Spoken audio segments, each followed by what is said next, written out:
Welcome to the Once Upon a Sunday Fantasy Football Podcast with your hosts, Josh Kimmel, Dave Campbell, and Justin Bowerly.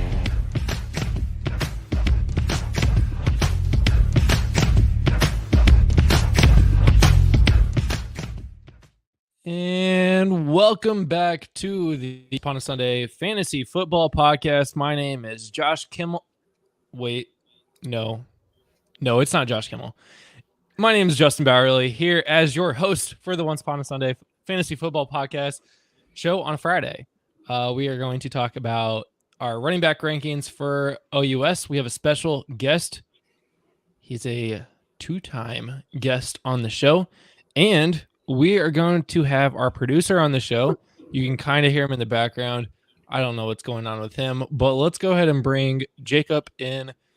Jacob, you're on the show for the first time actually, like, visually on the show. How's it going?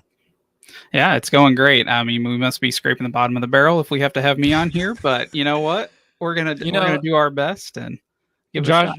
Josh texted us last night and was like, "You guys can't do tomorrow," and I'm like, "Well, we have JT on." Oh, spoiler! We have a guest on. We have such a cool guest on today, so we're not going to cancel the show on JT. So we'll just use producer Jacob as a second person. So I can fill in. We'll go for it. It's fine. We're all good. So speaking of our special guest, I already spoiled it. Let's go ahead and bring JT in. JT, how are you doing? Hey, man, I'm doing good. Thanks for having me on the show again. Appreciate it. Of course. I love having you on the show. We always talk good. We always have good conversations on the show. We got to spend a lot of time at Scott Fish Bowl. The three of us actually all went to Cincinnati for Scott Fish Bowl. JT and I are in the same divisions. We sit right next to each other. Luckily, did not snipe each other the entire draft because we were far enough on the draft board. I think you were at 4. I was at 11. So we had enough time where we're like, okay, it's like, hey, who are you going to take? Because, like, I'm like 8 picks away, so it's not going to be a problem. So that was a good thing. At least I knew if you were going to take a Colts guy, I had like plenty advance notice. Like, because I was like, okay, you're like going to take him now. I can readjust because I've got like a bunch of picks ahead until it gets back to me. So that helped out. Here's the problem, Jacob, is that JT and I are in the same division at Scott Fish Bowl, and we're in the same division for Super League. So guess who knew exactly who I wanted every single round? That's and awesome. He was close. I think we were like 2 or 3 picks off. I think you were. That one was a little more of an 12. issue. Yeah, because we were right next to each other. He kept sniping me every round, it seemed like. And I was about to get Justin Fields. Like, I drafted Russell Wilson, forgot that I drafted him on the back end of my turn. And I was like, oh, God, I got to wait 23 picks to get Justin Fields. Oh, boy. And JT got him 4 picks before me. I was waiting to decide how long I needed to wait on Fields. And then you took Russell Wilson. I was like, okay, it's Fields time. I got to take him like now. I was like, I guess Justin's I got to take him now. Yeah, I'm going to try to do the same thing you were. I was going to go Fields then Wilson, and then you're like, you took him. I was like, oh man, now I got to take him. Yeah. I'm in a similar boat. I got Chris Allen in both Scott Fish Bowl and Super League, friend of the show. So in Super League, we were right after one another. So at least we got a little bit of distance. Or sorry, in Scott Fish Bowl, we were right after one another. But in Super League, we got some distance. So that was good. Nice. Well, let's talk about some of the news from this week since Wednesday's show. First up, we've got Deontay Foreman injured. He was carted off. He was coptered off. Is that backboarded off and then flown to a nearby hospital via helicopter. Browns say that all things he has functions of all extremities. So. Scary situation. Anybody comments on Deontay Foreman? Yeah, it's kind of interesting. I don't know if we're just more attuned to it now or this off-season training camp especially. There's been a lot of injuries that have been popping up. I know we're going to get into a couple more, but it just seemed like this year more than any, like players are kind of, either hitting the PUP list like we expected or getting injured in training camp and being put on that list. I know, with the Colts losing Ebukam, in training camp, and it just seems like they've been rampant so far this offseason. I thought it was interesting. He got hurt doing a kick return drill which of course the new kick return rules, because they're supposed to be safer because they're not all running down the field sprinting at each other at full speed. And also the other interesting thing was, I think one of the only reasons he was back there doing kick return was because Nyheim Hines is hurt for the Browns, and he really is supposed to be their kick punt returner, but he's on the pup list. He was injured all last year, and so he's not, I guess, fully healthy and back yet. So that was something I expected. I took him as Scott Fishbowl, expecting him to be the kick and punt returner for the Browns and maybe getting some third down work, especially if Chubb is kind of slow out of the gate. And then he hasn't practiced a lot, and then Foreman was back there and he got hurt on the kick return, which is kind of interesting. Yeah, I thought I read something about it was on a punt return, which those rules haven't changed much, but still on a play that injuries shouldn't be a thing right now, not in training camp. Like, why are we going that hard this early in training camp on a return? Next one up, Justin Herbert. This one kind of hurts even more, especially after Wednesday when I said that he could be a sleeper pick in the later rounds for the quarterback position in 1 QB leagues. Literally, like the next morning, it was like Justin Herbert's hurt, but they are expecting him to be ready for week 1. Something about plantar fasciitis, and he should be in a walking boot for 3 to 4 weeks. Living in a house with somebody that has this similar injury. It's been a 6-year injury for her, but we don't have the world's greatest doctors on our side and lots of money to spend. So hopefully they catch this early, and it's only going to be 3 to 4 weeks in that boot. Yeah, I saw a couple of headlines that were like, season's over for the Chargers. Fans are like, I was like, what did I miss? I literally jumped on there. I'm reading. I'm like, huh? And I'm like going through, and they're like, oh, he's got this injury. It's going to be Chargers fans are already online saying the season's over. I was like, you can't just put that in the headline. I was like, I thought he was out like the whole year. I was like, looking. I was like, dude, I need to jump on all my leagues and picked up Stick off the waiver wire because I've got him in a ton of dynasty leagues. And I was like, oh, this isn't good. So it's not great anyway that he's out with injury, but hopefully he wears that walking boot for a couple weeks and he's back and ready to go. But yeah, I was freaking out when I was seeing some of the headlines people were writing. I thought it was like some season ending already injury. I was freaking out. Yeah, that's crazy. I think there is a little bit of cause for concern here, though, because his receiving core is somewhat unproven and somewhat interchangeable. So building that connection with his receivers, with his new running backs, like that's going to be crucial, and that's what a lot of the offseason work is done for. So, and it yet to be known if he'll get reps at preseason, especially with this injury now. They may try to rest him even more. So if he's ready to go by week 1, I'll be curious to see what kind of chemistry he has with the rest of his offense by that time. Yeah. And the last one, this was news yesterday. DeAndre Hopkins has hurt his another extremity on his body, and he is going to miss probably about 5 to 6 weeks. We are 5 weeks away from the regular season. Hamstring injuries suck. Hamstring injuries to 32-year-olds are probably even worse. I don't want to say it yet, but I said this last year. Is Hopkins fantasy relevant anymore? Do you guys think Hopkins is fantasy relevant? I mean, so. as a starting he's still wide receiver. Yeah, I mean, I think he's still playable. I mean, he's not that guy you're taking right away at the top of drafts and redrafts anymore. I think he's a guy that's going to drop, but I think Tennessee is going to be I think they're going to be really bad this year. I really do. So I think they're going to have to throw the ball a ton. Whether that means Will Levis shows up or he ends up turning the ball over a ton, which I think is what's going to happen. I think they're going to have to put the ball up a lot. So I think he's going to be relevant, but I think most people, if from what I've seen, most people in redraft, if they're paying attention, are probably going to be taking him as their like wide receiver 3 or wide receiver 4, as opposed to their 1 or 2, like in years past, I think. Yeah, we have him collectively ranked at wide receiver 38 this year, which honestly probably where he belongs.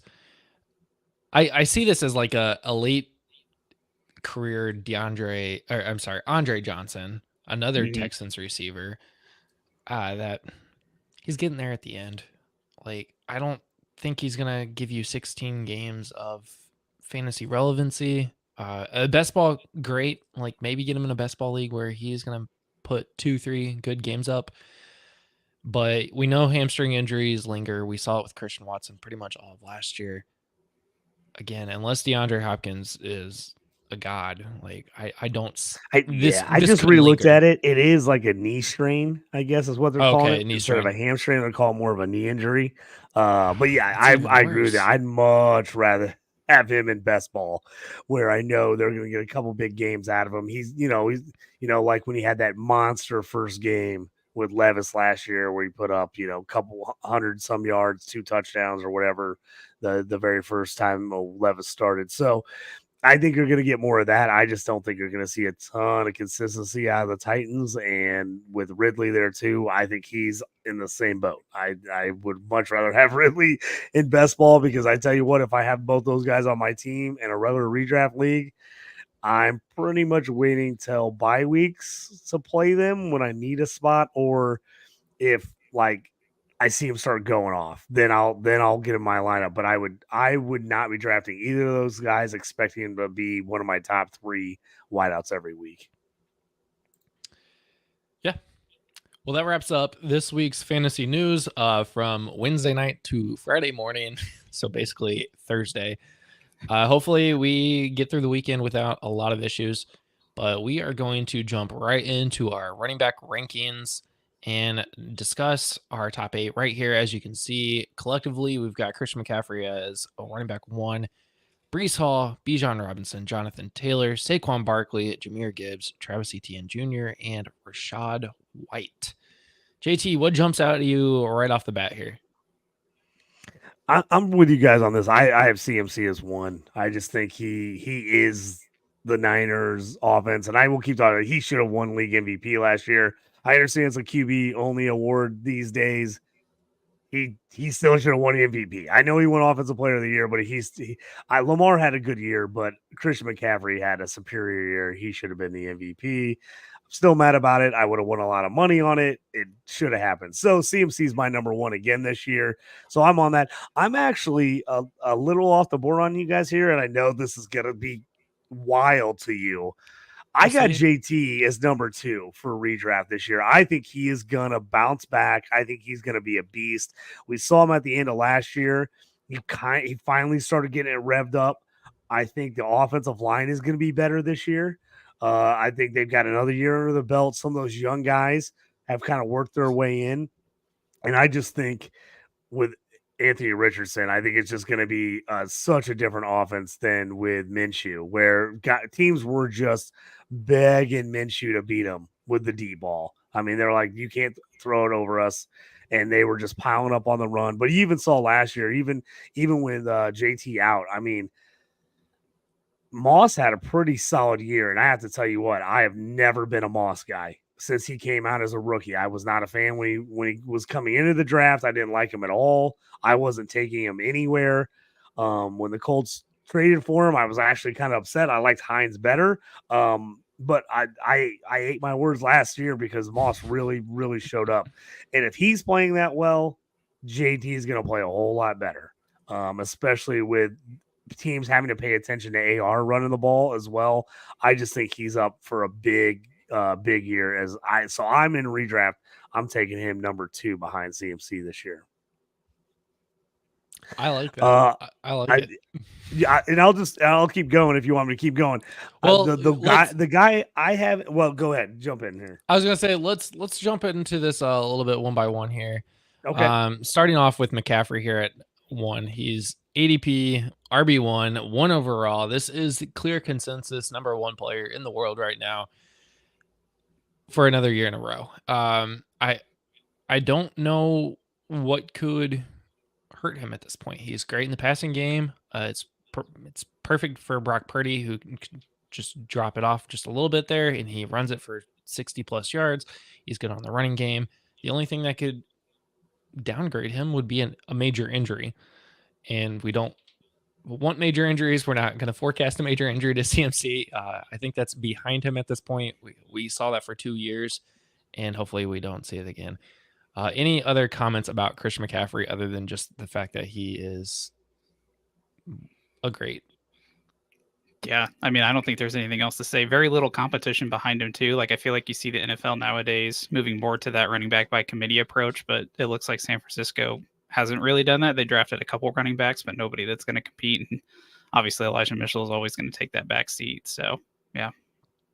I mean, you're paying the type of money you're paying him. I mean, he's the number one paid running back, like in his prime. Like, why would you not use him? I mean, it's not like you're like, oh, well, he's only 23 and we don't want to run him into the ground. Well, he's 27. Like, this is prime time. You got to use him now.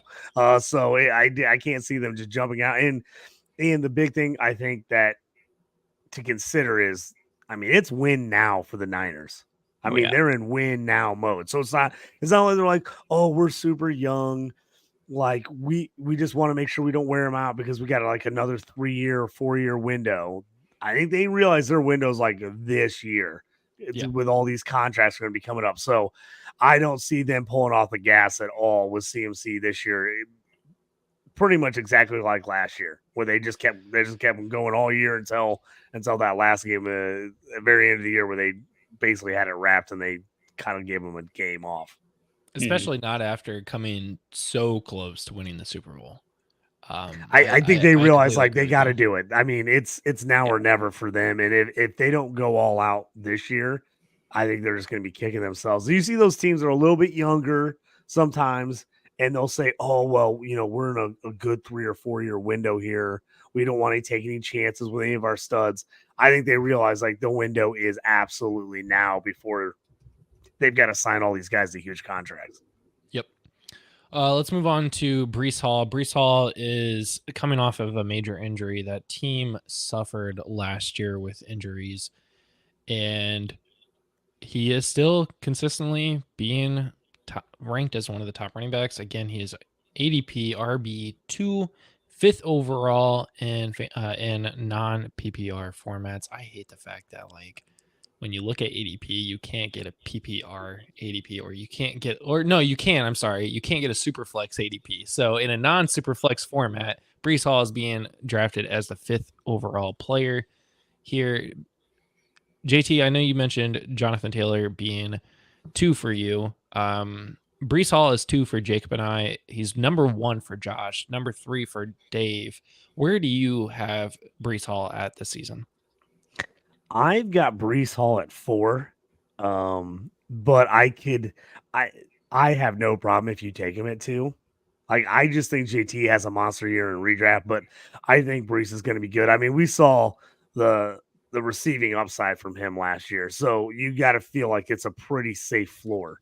Because even if things go bad with the Jets, as long as they can somehow keep a QB in there, and I think then they signed Tyrod Taylor in the offseason. Yep. So, I mean, he's going to be a much better backup than what they had last year. So if something does happen with Aaron Rodgers, I think there's a good chance Tyrod Taylor has shown he can at least keep guys productive. Now, can he win a bunch of games for him? I don't know, but he can definitely keep the offense going. So I have no problem with Breece at 2. For me, I've got him personally at 4, just because there's a couple other guys that just like for this year, just a hair better. Yeah.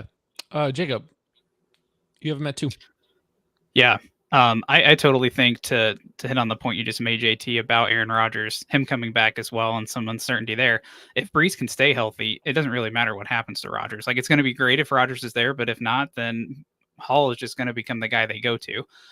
So I feel like either way, he's got that potential. As long as he can stay healthy himself, he's another running back that doesn't have a lot of competition behind him either. I know they picked up Braylon Allen in the draft, but again, a rookie, unproven thus far. So, and Isaiah Davis, yeah. So it'll be interesting to see, what Breece looks like coming back, and then, how he can work into that offense. And my only concern is that with as many, I guess you can call them weapons, as the Jets are getting for Aaron Rodgers, like making sure Breece is still, featured prominently.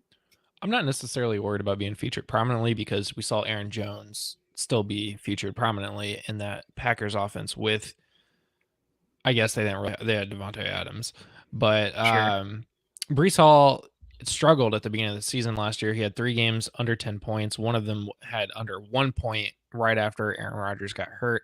Then he started to figure games out, got 20 points several games, double digits for most of the season, except for week 15. Weeks 1 through 15, Breece Hall finished as RB9, but he finished the season as RB10 or RB2. So in weeks 15 through 17, right? 15, 16, 17. Yeah. He was the RB2 of the season, only behind Christian McCaffrey. So he's there. It's ramped up. I'm not worried about any kind of injury at this point. He's going to play 60+% of the snaps. He's going to be heavily used in the passing game. He's going to be heavily used in the running game. He's 23 years old. Yeah, I think he's going to have a monster season this year. I don't know if he'll finish as RB2 though. I have him ranked as 2, so hopefully he does. But he could be one of the ones that I see that could unseat CMC in a way this year. Yeah, if he catches as many passes as he did last year, I mean, and then he gets those rushing numbers up, he could easily end up being the number 1. If he ends up catching 75, 80 passes and ups his rushing yards to closer to 1,200, I mean, he's going to be right there in the mix. Yeah. So let's move on. Bijan Robinson.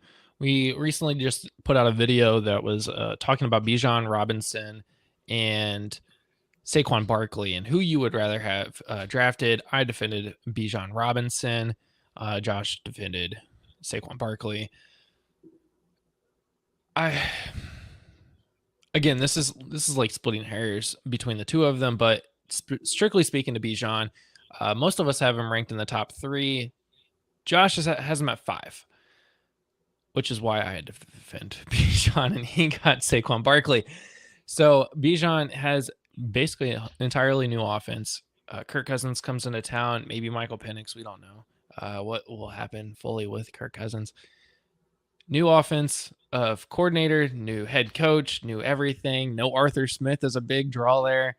The only thing that I have concern for Bijan is the fact that they came out and said, well, Tyler Algier is going to be used heavily this year. And I'm like, well, stop it.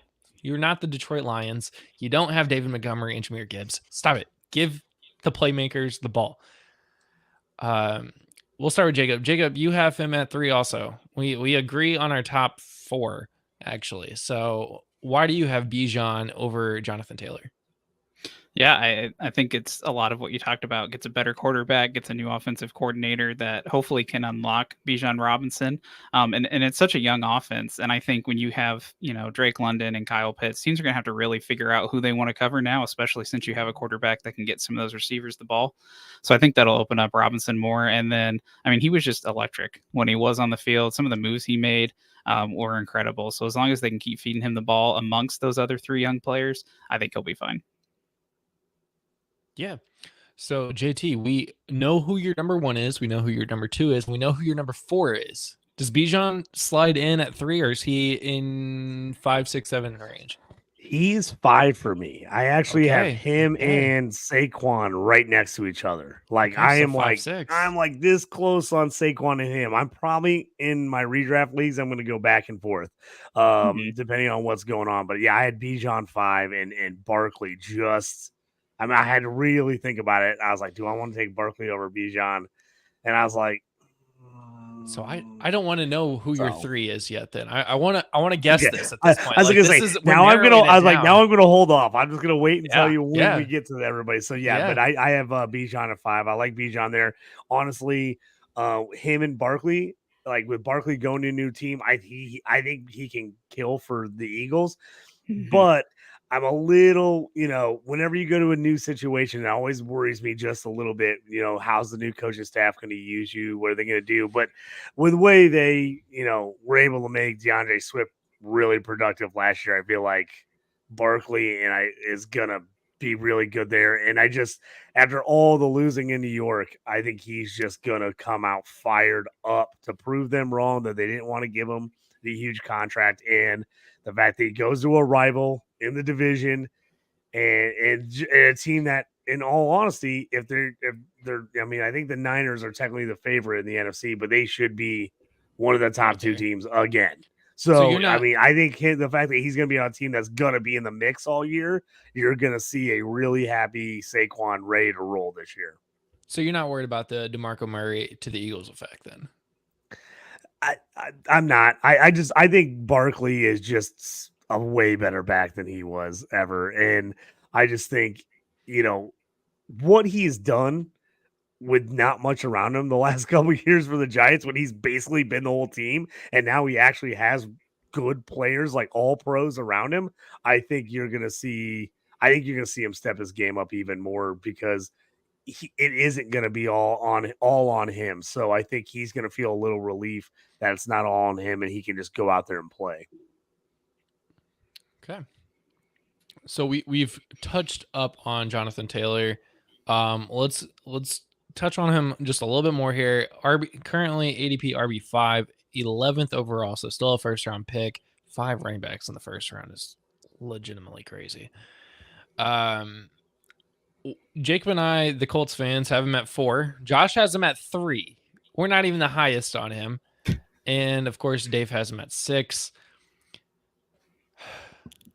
This one's an interesting one to me. I feel like we are harder on the Colts players than anybody else on this podcast. Oftentimes, I think we have to be. We have to be. We can't be homers. Yeah. You don't want to look like you're homers. I absolutely understand that. I get always John and Mike, like that dude shows when he's always giving me a hard time. He's like, you always love the Colts players. I'm like, I don't love everybody, but a lot of them, there's a really good reason why I like them. Listen, I have more knowledge of why to defend them more than anything. Now, I will tell you, like, some people, they're not a top 12 player. Like, don't draft Alec Pierce. Don't, like, Josh Downs, maybe a flex player right now. Like, now take Alex Pierce in the last round. I mean, sure. Give him a shot. Give him a shot. But give him a shot. Yes, don't be drafting him early on. I agree. But, like, I'm not gonna say last year that, like, Gardner Minshew deserves to be like a top 12 quarterback. Like, no, like, we're reasonable over here. We're reasonable Colts fans.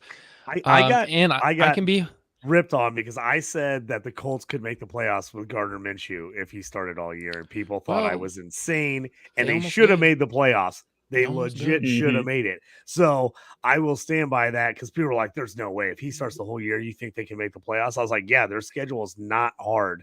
And if their team just doesn't completely fall apart, and honestly, almost everything went against them, and they still almost made the playoffs and should have won the division. Accidentally made the playoffs. So still should have won the division. So so I stand by that. But I did not tell people to, like, go out there and start drafting Gardner Minshew all over in your fantasy leagues. I just said, for a gambling perspective, I thought they would still be in the mix and they could make the playoffs, because I thought I've said it forever. I think Minshew's a solid QB. I think he'll keep you in it depending on who you have around him, which I think the Colts showed last year. But I mean, heck, if they would have had a healthy JT all year and the defense would have been an absolute disaster, it would have been even better. So I think he struggles a lot more now in Vegas this year with that team around him. But I digress on that. I'll get off the Gardner Minshew talk. No, I love that. I love that you put JT at 2, because, like, I think that's where I could see him end up realistically, because, again, a running back room with very little competition and nobody there that's really going to catch the ball. Like, JT has shown that he can do a little bit of both. Where the guys behind him, like, I don't know, is Trey Sermon going to be the third down back? Is Evan Hall going to actually get into the mix? And if it's not, then you're just going to see JT on the field as much as he can. And I think if you can get Richardson healthy and really use that RPO to your advantage and get teams to be worried so much about Richardson that they're going to have to phase off of Taylor. It's kind of like beating a dead horse. Everybody says this, but I think if it can truly happen, like, JT could be, I don't know if he can match McCaffrey, but I think he could be RB2 solid. So here's the thing is that, and we'll discuss this next week in our wide receiver rankings, is that if they truly get that RPO offense going and people are truly terrified of having to front load the front 7 to just cover Jonathan Taylor and Anthony Richardson. That opens Michael Pittman. That opens Josh Downs. That opens Adonai Mitchell. That opens Alec Pierce. That opens Jelani Woods, Mack, like all the guys on the Colts offense. So that's going to be key. If Anthony Richardson now is going up against single coverage guys in one-on-one matchups, he's going to find those guys. And the Colts are going to not only be dominant on the running game, but now the passing game's looking good too. I said this on Wednesday. The difference for Jalen Hurts with Shane Steichen and without Shane Steichen is astronomical. Like, there were huge differences on the way that team operated. Was it Shane Steichen or was it Nick Sirianni? I'm leaning towards Shane Steichen. I'm hoping for the Colts that it's Shane Steichen. But I think Jonathan Taylor could have a pretty good year this year. Yeah, I think two caveats to that are, like, is Richardson going to steal, goal line touches from him with that RPO or with that option play? Like, is he going to start rushing in more touchdowns than Taylor? I think that's a concern. And then, like, to your point about the receivers, does Richardson have that accuracy? We've only seen outside of college, a very small, like, sample size of him in a professional setting. So does he have that accuracy to find the receivers? Two really fast guys and then two guys that get that win contested catches. So yeah.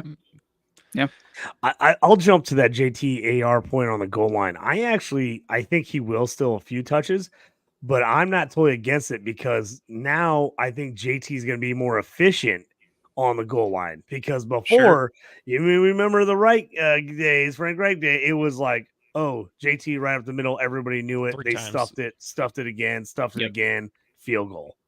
Now you have to worry about Richardson.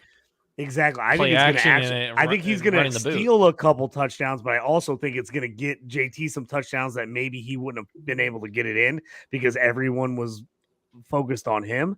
So I think that there's going to be some more. I think there's going to be enough rushing touchdown opportunities between the both of them. I could easily see both of them going for double-digit TDs.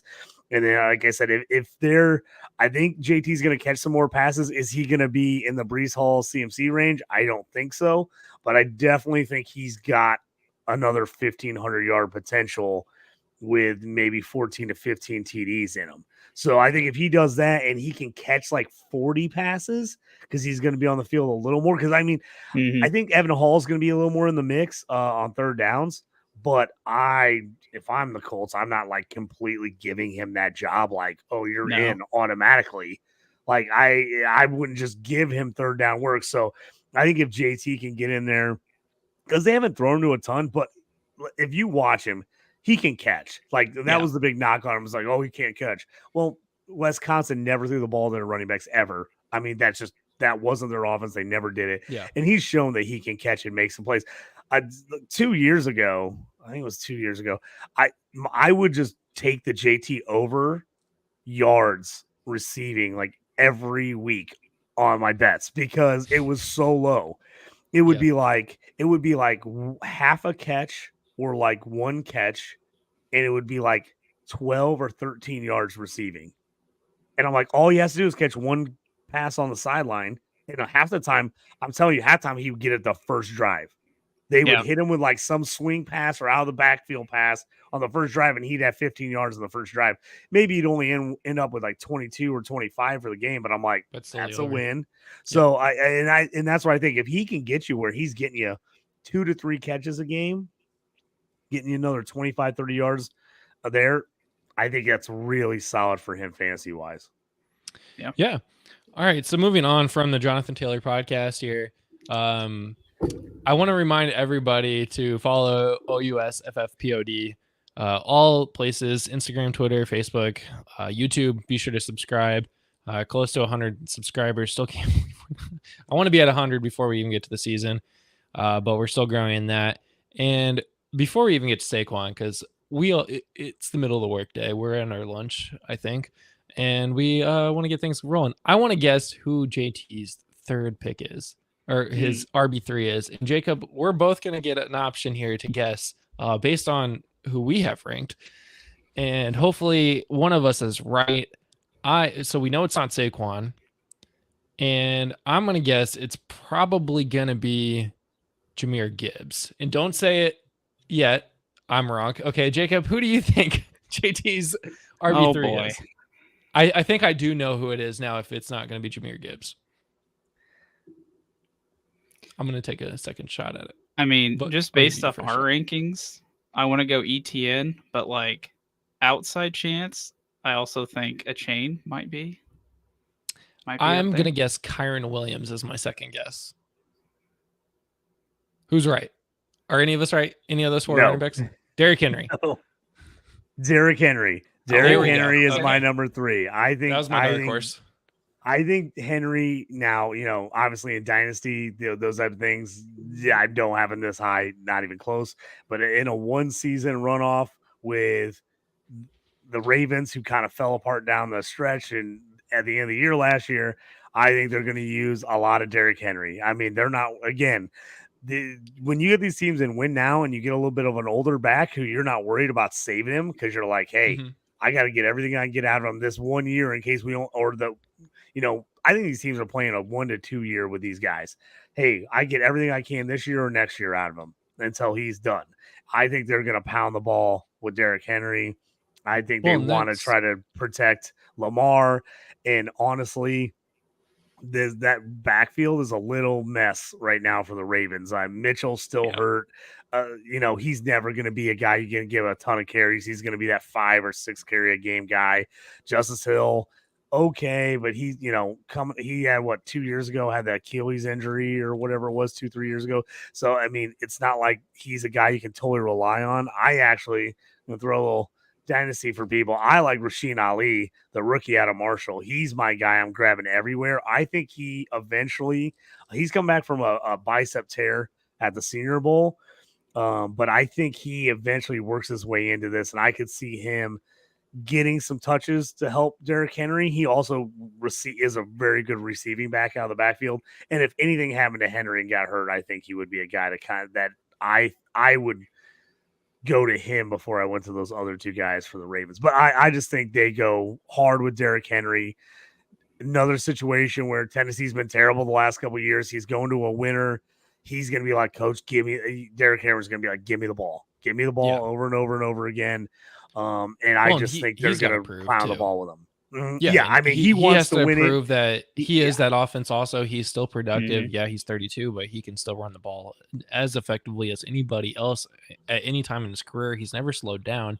And I think you are right. I think a lot of these players are coming up to the 1-year rental mark to where we got to use him. He's there. He's great. He's productive. And we are in that window of getting to the Super Bowl. And we see with all the other teams, running backs can be found in the draft all over the place. It doesn't have to be a first-round running back. I mean, we're talking Jonathan Taylor was not a first-round running back. Saquon Barkley was. Jahmyr Gibbs was. Travis Etienne technically was at the end. But there's a lot of other running backs. Derrick Henry wasn't a first-round pick, was he? There's other guys out there. Kyron Williams was not a first-round pick. Rounder. So look that up real quick. There's guys out there that are productive outside the first round. You can find them in the draft, and Younger seems to always be better at the running back position specifically. It's only the wide receivers and the quarterbacks that I feel like get better as they age until a certain point. Once that wide receiver hits 30, it just like their Madden rating, it goes all the way down. Their production goes down pretty drastically unless they are absolutely elite, and we'll talk about that next week on Friday. Derrick Henry was a second-round pick. I thought he was. Boom. There we go. Yeah, because they had Mark Ingram also at that point too. So the Titans said. And in our rankings, Rashad White, who we have in the top 8, he was a 3rd-round pick as well. So there you go. So we have Derrick Henry at 10. I have him ranked at 9. Dave has him at 7. Josh has him at 8. So Jacob has him at 14. So Jacob is the reason why I'm very low on him. I'm getting more and more sold on him. So I probably need to adjust mine, but. I don't know. I'm one of the believers. I've said this for like the past 3 seasons that like, all right, he's gonna fall off. He's gonna fall off. He's gonna fall off. So that's my thing. I'm sticking to it. It's fine. Let's move on. So just as you can see, Saquon Barkley you have at 5, Jahmyr Gibbs at 6, Travis Etienne at 7, and Rashad White at 8. 9. So you know who our 10th is. JT, can you guess who our 9th player is right off this list? Oh man. There's a couple older guys I like, so I'm wondering if you guys like them or not. Is Kamara in your guys' list there? Do you guys is he in your Kamara's top 10 or is he just outside 15. that? 15. Okay. I have him at 13. Man. Josh is what's bringing him down at 17. Jacob has him at 12. Kamara at 10. Mm-hmm. So that's why I've got him ranked at 10 right now. So that's why I was kind of thinking on that. Oh man, who else would I like out of that?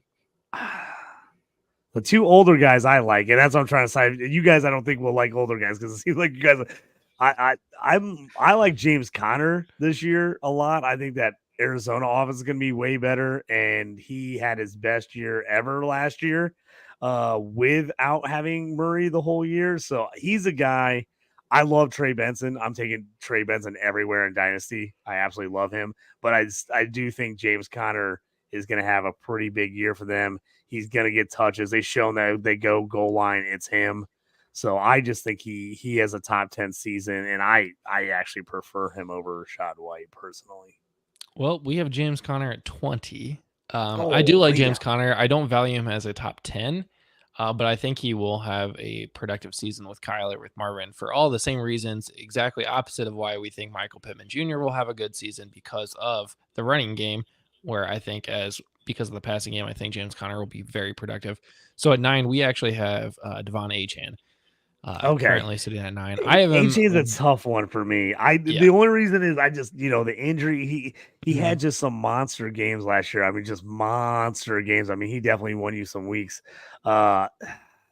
It's I have him at 12. There, so Jalen Wright.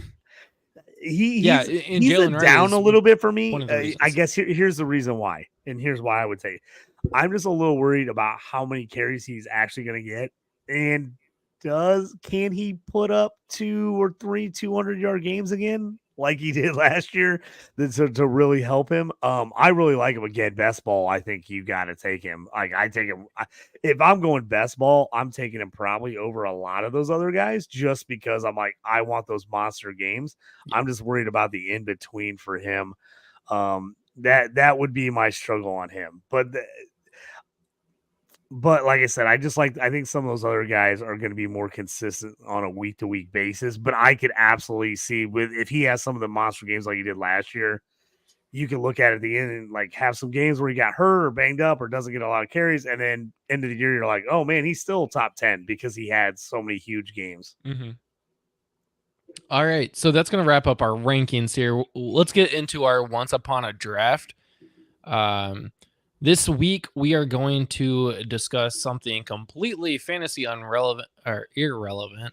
Last week or on Wednesday, we talked about the Olympics. This week, we're going to kind of stay slightly topical with a fictional characters that you would vote to be president. And JT, we always like to have the guests get the one-on-one. This is a linear draft. We'll do 3 rounds here. So 101, 102, 103. So you'll have 101, 201, and 301. JT, you get to go first. And Jacob, you go second. I'll go third. So my 101, and I'm going to go with this because I was thinking football mentality, when I'm in here. So for my 101, I'm going to take Coach Taylor from Friday Night Lights. I think he could win Texas. He's a high school football coach. He's a star. I think he can win Texas, and if you can win Texas, you can win a lot of other people over. I'm going to take Coach Taylor. Okay, so JT's already sniping me again. Sorry about that. Oh, man, this is tough. I should have prepared more. I'm going to struggle here at the end once you guys pick some guys. I'm going to be like, oh, no, who do I come up with now? Mine are going to be so off the wall. All right, we're going to go with Gandalf from The Lord of the Rings. A little older. He definitely fits the age requirement, but very, very wise old man that probably knows nothing about how the United States works or how the government works, but I'm sure he'll figure it out. Okay, so Gandalf is 102. 103, I'm going to stick with the football theme here that JT started. I'm going to go with Sonny Weaver Jr. He was able to pull out a steal in the draft. I'm sure he could figure some things out in the politics game as well. And yeah, I'm going to take Sonny Weaver Jr. there. So, JT, back to you. So I was trying to think if there's like a specific character I would take. It's so hard because he's been in so many different roles, but I literally think you could take him as a character in a million different places and put him in. And he's played presidents before a lot, but I think Morgan Freeman. I think Morgan Freeman, the actual actor, I think you could take a lot of his different characters and you could talk me into voting for them for president. I just think he's a guy. I just think he every time I hear Morgan Freeman speak or he's in a movie, I'm like, I can see that guy being president. That's all he makes sense to me.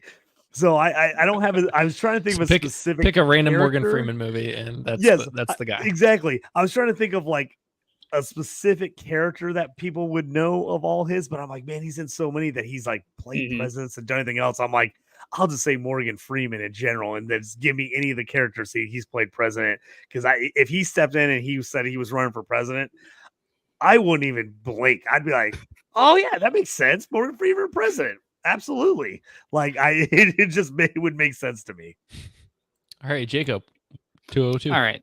I've done some research. I got a better pick. Okay. We're going to go with Tom Kirkman, but I really want the actor Kiefer Sutherland. But he plays Tom Kirkman in Designated Survivor, who becomes president after all the other options are killed. So one after one here. Jeez. Should have went with him first. Okay. That's fine. It's fine. We're okay. Everything's good. Yeah, that's who I was going to take literally the next pick. So I'm going to have to pivot here. 203. Before I lose him, I'm going to take Ben Wyatt from Parks and Recreation. At the end of Parks in season 7, one of them, either Ben or Leslie, became the president because they had Secret Service. We don't know which one. I would probably put my money on Leslie being the president, but I would vote for Ben Wyatt. I like that one. I didn't think about that one at all. And now with the 301, JT. Oh man, you're get me on this one.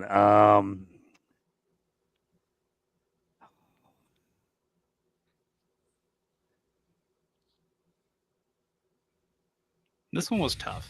Man, I have my next one ready. I'm very curious to see if Jacob gets me on this one because it is a theme of something that we both very passionately enjoy. Oh.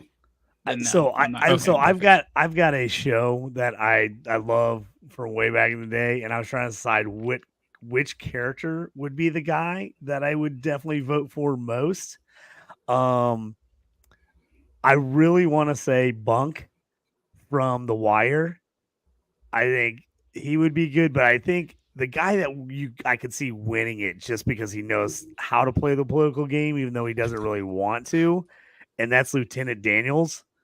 So from The Wire as well. So I think either one of those guys, I think Bunk would be great. I'd love to see Bunk, but I think Lieutenant Daniels is the guy that I could see really selling people over. The police commissioner, deep down, he wants to do the right thing. He's a good guy. He's trying to do the best thing in the city, but he also realizes like he's got to take one on the chin sometimes because that's just the political game of being in a city and working there. So I'm taking Lieutenant Daniels from The Wire.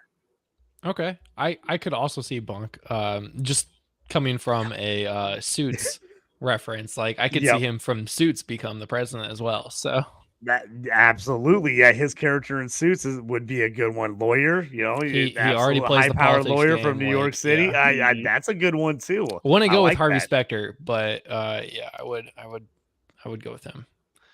Jacob, 302. All right, I got the steal of the draft right here. I don't know why this person hasn't been picked yet. We're going to go Princess Leia Organa from Star Wars. The only person that we've picked that has held some kind of political office. So now, I mean, Princess Leia is not from the United States, so she couldn't be voted as the president of the United States. So Kiefer Sutherland's from Canada. We were going to let him be president. But Tom Kirkman isn't. Oh, that's fair. I'm going for it. Gandalf's not from the United States, and we let him go in round 1. What are we doing? So that an alien can become if we've got people traveling all over the galaxy, I'm not so sure they're worried about being. That's true. Born in Gandalf's the not even United States anymore. Yeah. You know. So if I Princess guess, Leia wants to come be the president of the United States and traveled from all that way, I mean, traveled through time and space, I'd let her. That's a journey. Got a point. I think we can let that one slide. She's also dead. I was gonna say something about Gandalf not being. That's what I was like. I forgot. I was like, I'm Gandalf. gonna let it go. I was like, I'm just first. gonna let it go. I mean, Princess Leia is also famously dead now, so that doesn't help either. Well, the actress is, yes, but well, no, she character. died in the movie too. So. That's true, but it can in this world. So okay. Just hey, we're in fantasy world anyway. Yeah. We I was whatever we want. None of this is real. None of this with is the real. 303. I was thinking about that is true. This is fantasy. I was thinking about like Thaddeus Moss, but like the more not the Harrison Ford version of Thaddeus Moss from the new which hasn't even come out yet. Yeah, it hasn't even come out yet. I know exactly. I don't even know what he's gonna be like. But don't know what he's going to be like, so I'm not going to choose him. Instead, I am going to go back to the Suits. And God, what was his character's name in Suits? The princess's dad. I can't remember who he was now. What is his name? This is awful. I can't This not is high believe level content right here, folks. Wendell Pierce. Oh, yeah. Wendell Pierce. Yeah. No. That's wrong. That's the actor's name, isn't it? No. This is awful. I was gonna say this makes great content if you're listening to us on the podcast. If you're on YouTube, you see Justin absolutely struggling right now to do a easy Google when the producer search. isn't producing. I mean, the show pretty much falls yeah, apart. it really does fall apart. Is it Lance? No. Oh I couldn't even help you if I wanted to. I have no clue what you're going after. Wendell Pierce. Yeah, Wendell Pierce is the guy. Now I gotta go back to what his character's name was in Suits. Is Robert Zane. Oh my God, I cannot. Robert Zane. That's right. There you go. I'm gonna go. I actually Robert feel bad Zane. that I did not think of that. The fact that I was blanking is I knew it was Zane. Like I was like Zane Spector. Like, never mind. So yeah, I'm gonna go with Robert Zane 303 here. But yeah, that'll wrap up the Once Upon a Draft. Fictional characters that you would vote for president of the United States, whether they live in the United States or not, or alive. There was no requirement. So I mean, we did say Morgan Freeman, but it's fine. It's fine. He said any character from Morgan Freeman. He's got a million. I was like trying to figure out one exact character. I was like, man, there's like million. What's that movie he was in? Was it like getting literally? Was it like getting old? He was the movie he has gotten, so it counts. When he's paired with the two older guys and they go rob a bank. What was that movie? He's the one I'd vote for. I can't remember the title of the movie. I don't remember that movie. I know what you're talking about. I don't remember the name of that movie at all. The name of the movie, but that's it. Well, that's going to wrap up the Once Upon a Sunday Fantasy Football Podcast episode.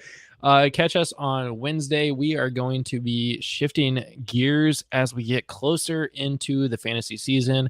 On Wednesday, we are going to be talking about the NFC and AFC North Division preview. There is a guest.